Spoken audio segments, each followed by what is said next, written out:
Damn, that's some good music. I wish I could play like that. Why do you want to play the recorder? It's trash. Are you okay? The recorder is a highly sophisticated instrument that requires over 300 IQ. You don't even watch Rick and Morty. You cannot comprehend it. Why don't you learn to play an actual instrument? Like a string instrument. We can even teach you the physics of it. Whoa! That's so cool! But wait, we need where's Nick. Can that be Nick? Nick, we need you to explain some physics to Albert. Get out of my room. But we need you to explain physics. Get out of my room.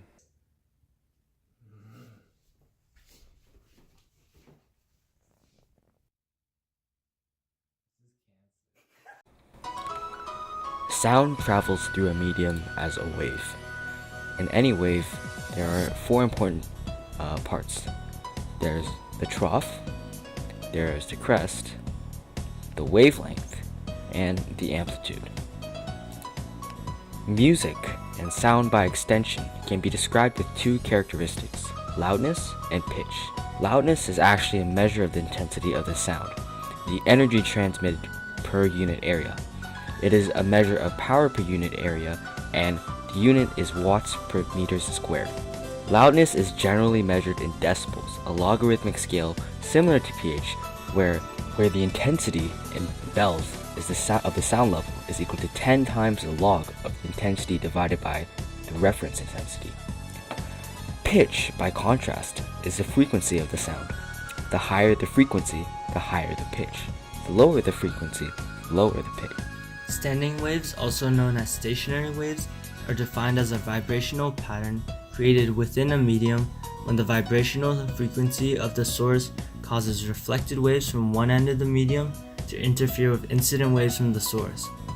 As shown by this demonstration, when the vibration is reflected at each end of the spring, it results in a wave which interferes with itself, making the wave appear to be a completely stationary wave. Between the peaks of the waves, there are points on the wave which seem to stay still. These are called nodes, while the points with the maximum amplitude are called antinodes. In the case of an instrument such as a violin, although the strings on a violin vibrate too quickly for the visible eye to detect these standing waves, if we were to slow it down, you would be able to see when you exert a wave on the string, you will see the standing wave moving between the two fixed points at the sound post and where the finger is pressed. Depending on where your finger is pressed, the string will produce a different frequency. Each unique frequency then corresponds with a different note. Wow, that makes a lot of sense. But how is this related to string instruments? Great question, Albert. The equation for the frequency of a string is shown here, where small f is the frequency, ft is the tension of the string, m is the mass of the string, and l is the length of the string. Using this equation, we can see how violin players play different notes on a string instrument. By shortening the length of a string, you decrease the denominator and increase the overall frequency.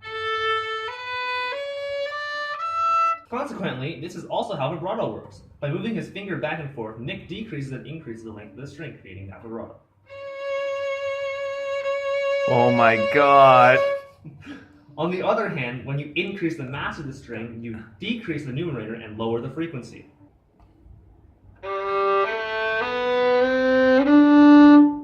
Finally, by increasing the tension in the string, you increase the numerator and thus increase the frequency.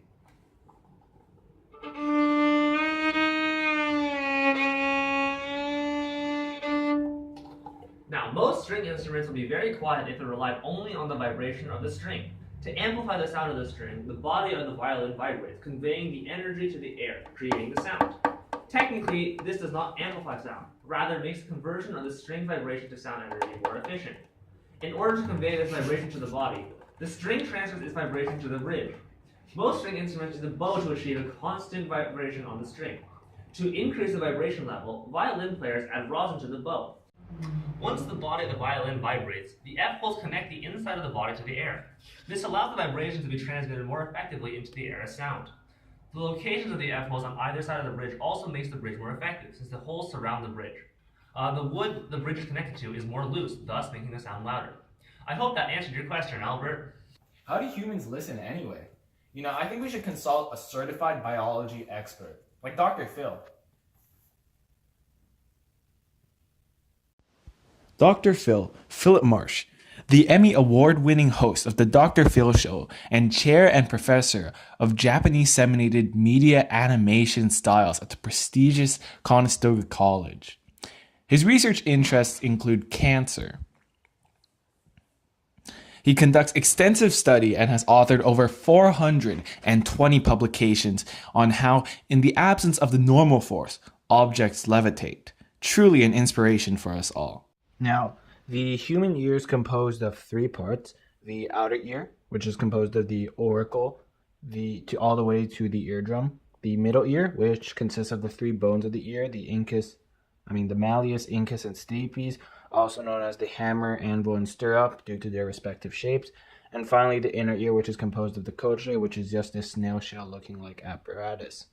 Now, the auricle, or the pinna, also known as the pinna of the outer ear, collects, filters, and amplifies sound before directing it into the auditory canal so that it can reach the eardrum.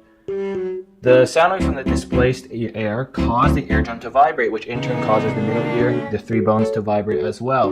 This transmits the vibration, the sound waves, into the oval window, which is, there's a little window here that leads into the cochlea. Now the vibrations. Now the cochlea is, as I said, a snail. It looks like a snail shell, but you can kind of unravel it into a really long cone. And in the long cone, this is a transverse section of it. You can see that vibrations of air that are transmitted into the oval window enter and vibrate and cause the fluid located in these canals to vibrate, is known as perilymph. So the fluid travels all the way to the apex of the cochlea, so it follows this contour and goes back out through the other way and enters through the round window, which is slightly under the oval window, so that vibrations don't cause your ear to vibrate forever. Let's do it. I want you to get excited about your life. Here we go.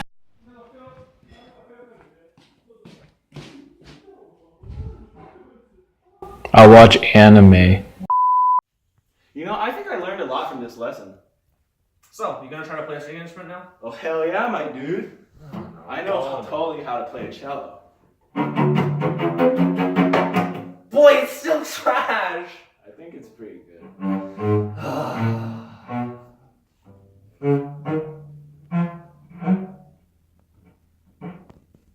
Yeah.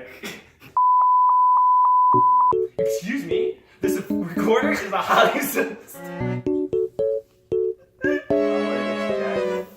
Because man's not hot. Oh, cool! Oh, wait. We did Nick.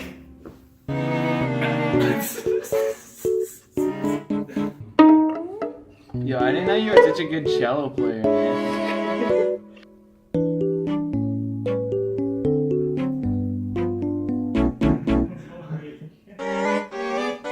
What the